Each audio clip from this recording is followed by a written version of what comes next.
everybody. My name is Blake Robison, and with me today I have Alyssa Charlston-Smith. She was voted as the Washington State Sportscaster of the Year. Welcome, Alyssa. Thank you. Thank you for having me. Absolutely. If you're ready to go, you want to jump into some questions? I would love to. Alrighty. So first off, walk me through your path. How'd you get to this point you are right now? Ooh, impossible to summarize, but I guess it's a news reporter skill to try. I played basketball pretty much my whole life, and I feel like that's been a catalyst to get me in a lot of places that I've gotten to. Was recruited to play college basketball at the University of Idaho, and that's really where I started getting my hands on cameras, editing gear. There are countless memories that I have of wearing like basketball gear from waist down, sprinting over to football practice just to get some reps with on-camera interviews with football players after they finished their practice. And then we had, some sports shows, and that really helped me develop my reel, even though if I were to look back on those now, I would cringe, but it's all about the reps. And that's what helps get you better and taking the time to do it, right?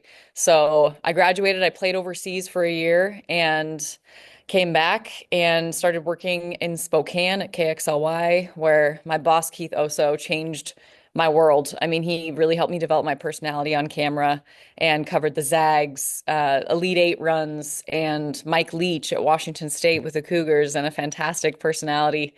And that helped me get to Seattle eventually. The COVID pandemic stopped everybody's career, but I got to work with the Pac-12 network and with Gonzaga, just piecemealing jobs together. And then I got a Twitter message really from my boss now here in Seattle at Fox 13, a place that I've always wanted to be because Seattle's home to me. And now I get to cover the Seahawks, the Seattle Kraken, the Seattle Mariners, the Seattle Storm, who I grew up loving. And now it's really about covering them from an unbiased perspective as much as I can. And the passion is easy to come by. You're surrounded by so much talent here in Seattle. Well, the NBA is hinting at maybe bringing back the Sonics, so that would be Oh, that would be fun. Uh, yeah. you mentioned getting your hands on the equipment and stuff. So did you start with a more technical aspect? And there's a lot of people they started kind of backwards per se, and they got their hands on the behind the scenes stuff and then jumped in front of the camera. Yeah, that's absolutely where it started for me. I was really interested in camera, how it works, how lighting can be improved, and editing wise, I'm definitely a perfectionist, which is a problem because I spend, you find yourself in an editing bay at like 1:30 a.m. on campus. You're like, I don't think I should be here anymore. But it starts with the curiosity, I think. And I also love telling stories. And I think anyone across this market who is in this field, once they hear an interesting story, it sticks with you and what it brings out of you. And trying to put that into a video format, you have to have the skills to shoot and to edit, especially when you start out. I mean, a lot of these jobs, you're going to be a multimedia journalist when you start, and you have to be able to set up your own live shots sometimes. And I think it also gives you the control to tell the story exactly how you want to. You're not handing it off to a photographer to for them to do their amazing work on it. You get to have the ownership of it all. And it is, that you graduate to bigger and better cameras, which turn into worse and worse back problems, but it just makes you respect. Once you get to a place like this, you have so much respect for the photogs and the editors and the producers and the writers, where some people do get to skip steps, and that's fantastic for them, but I wouldn't have it any other way with where I got to start and go through the grind. And I'm lucky that I only got to go through had to go through the grind really in Spokane for 3.5 years. But again, some of the best years of my life where I wouldn't trade it for anything because it's made me more grateful for what I get to do today. Of the people I've talked to and that have gone through the path you have, the appreciation for the entirety of the craft is there. And I think it's a really important thing to have is to kind of get your hands dirty a little bit. Also about lighting, the dungeon in here does not provide good lighting, so I can attest to the importance of good lighting and knowing how to master it. You've made something magical happen here, though. I mean, you have no depth of field, and yet you still have some nice lighting in here. You're literally in a closet. Yes, quite literally. Well done. So on your journey, um, when did you realize, like, okay, you started to get comfortable, settled into your little niche. When did you realize, like, okay, I can make it? That's such a good question because I still don't feel that way. And Okay. I think that's helped me keep an edge. There has to be a level of confidence you achieve, right? And I think that comes from sending your stuff to peers and people you respect and what they do and getting feedback. And once you start hitting a point where you're getting feedback that you care about, maybe it's I already had confidence in my writing and how I tell stories, but I have less confidence in my presentation. If somebody were to say, "Hey, you really come off camera on camera as genuine," and I can tell, I feel like I'm just talking to you conversationally, right? And of course, from my end, I'm also like almost screaming because on TV you have to be louder to show more personality. But I think that would be the kind of like the biggest compliment when you actually get to hear feedback from your peers, um, and people you trust or people up higher than you in the industry, like agents, sending your reel out to people who know what good talent looks like and getting good feedback. That's what helped me, I think, early on develop confidence. But there are still moments where I just humble myself every day. Make a, you just can't get something out right the same way that you want to, or it's not as smooth. You have to give yourself grace. And I think if you reach a point where you're like, I've made it, I'm exactly where I want to be, and I'm exactly the person I want to be, you're probably delusional, to be honest with you, and you might stop growing. So that's my mindset is like, I don't want to stop growing. I want to be present and happy where I am. Like, I don't want to get to a point where I always want to get to the next step or the next place because I think that's also a sickness that can hold you back. But you also should always be willing to be coachable. And that's helped me in college basketball, in professional basketball, in all walks of life. Yeah, appreciate where you're at, but stay hungry. So, Yeah, there you go. Love it. um, what has been your biggest surprise, good, bad, just something that was like, whoa, during your journey, in your career? Ooh, that's a good question. Makes you think for sure. I would say coming into it, from a woman's perspective, I almost expected to be, and I hate to put this in this way, but almost expected to be disrespected more because I wasn't really disrespected when I came in. And I know a lot of women have different stories, but I think it is encouraging for young women getting into the industry that because there are so many and there are so many intelligent, progressive thinking men in the industry too that view you as an equal now. You just don't see it as much. So I think it's a positive surprise for me in that way where I I still have a chip on my shoulder in certain scenarios, but I don't walk into even 2% of my conversations thinking that someone has disrespected me or someone has slighted me or looks down on me. And so I would say that's one of the best surprises. And then um, the ability to get good relationships, professional relationships with players, where you see them often and you're professional with them, and you also get more personality out of them than you would a national broadcaster because they're comfortable with you. So I think that's like finding a way to really find that balance that's perfect has been a fun surprise. So you mentioned something really interesting, the connection with the players. So, you were, at the state level, and you mentioned the national. I've kind of noticed a trend that these state level reporters or commentators or writers, they love it because of the connection with the community, with the students, with the athletes that you don't get at any other level. So, could you talk a little more about that and how impactful it is to you? It's like it is anything else to get good at. It's reps. You get to see that person frequently, and they get more comfortable with you because hopefully their encounters with you go well over and over again. Not everything is going to be perfect. You do have to ask them uncomfortable questions. With the Seahawks, when they lost to the Vikings, you led by four with 2 minutes to go, 3 minutes to go. What happened? I mean, clearly the other team won. So you have to ask them what went wrong here. And I think over time that develops a respect and a trust. But you just don't, I'm assuming because I'm not on the national level and I love to be where I'm at. Um, you just don't get to put your face in front of other people that often because you're covering so many different things, right? And I would just say it's the reps and it's the trust and being a good person not just to players but to literally everyone that you come into contact with, the people you have to check in with your credential.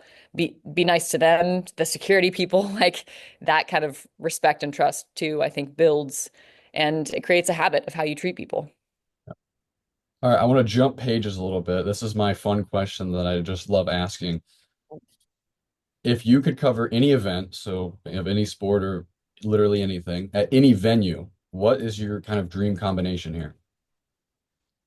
I know you've got some great venues in sports, of course, you're Yeah. already covering. You have a pretty nice gig, but I've definitely been fortunate. Because I got to go to the Final Four in Indianapolis when Jalen Suggs hit the buzzer beater for Gonzaga to go to the national championship. But that was still kind of that COVID season where attendance was limited.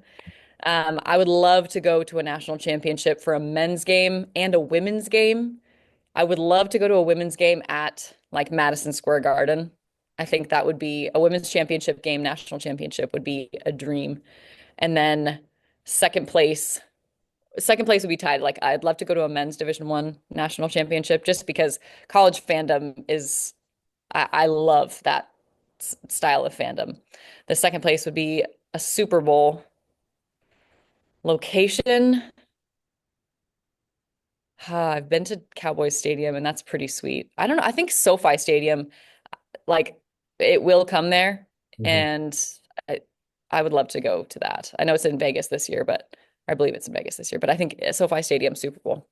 Yeah. I mean that's the Los Angeles scene and everything. Hmm. But it's something unmatched and unrivaled about college athletics, especially basketball. It you can't beat it. So I don't blame you on that. I want to talk about again your upbringing as a broadcaster and maybe who you saw as a role model, whether that's nationally, locally, or somebody you've was maybe in your past. Like who do you see? Number one is my dad. He was a news anchor. And so I got to be around him. I got to be around the bright lights. And his job was obviously really serious. And he had to do some really hard things, talking to families who have lost loved ones. And um, th- being a news anchor takes a certain level of toughness, mental toughness, because of all the things you have to talk about. Seeing him work on a deadline and just the excitement of bringing breaking news and accurate information to a community. He was in Spokane at that time where I have all those memories. And so I really had a decent idea of what a newsroom looked like before maybe most did. And he's always taught me to be curious, like that curious mindset only leads to good things. Depending on how you ask the question, there's always a situation where you can be too intrusive, but the curiosity that's a skill and a trait that I want to be known for is curious. And then in terms of role models, I would say Doris Burke was someone I met. She actually called one of my college basketball games when we played at UConn in the NCAA tournament. And then Holly Rowe is another fantastic one because she's been in the game so long, but she also does all sports and she is so smooth. It's smooth as butter. And another person who puts a perfect amount of personality into her voice. Yeah. Holly's one of my favorites. You just every time I watch a game, I'm like, yes, it's Holly Rowe. It Yeah. one of those. There's just some commentators and reporters that you smile every time you see them. Yeah. I also, Kevin Harlan, his voice, Oh, calling NBA and NFL, but I think, yeah, NFL, he's just phenomenal. His voice is legendary. he just goes with it. It rolls right out there. It's fun to listen to. Um, so young professionals, somebody wants to get into the business or even thinks they about it. What are you going to tell them? Like, what's kind of your, hey, this is your 101 course. I think the first question I'd ask is, do you find yourself curious often? Because that really is something that's going to keep you in this industry. And every industry has its challenges, but journalism is so competitive. Sports journalism, even more competitive because there are so few roles. And there has to be a level of curiosity where you have to go out and find stories too. Oftentimes in sports, you almost get a little bit easier, a bit of an easier job in terms of stories come to you. Who's playing on Sunday? Who's playing on Saturday? There's a press conference on Monday. You have to go cover it and turn a package.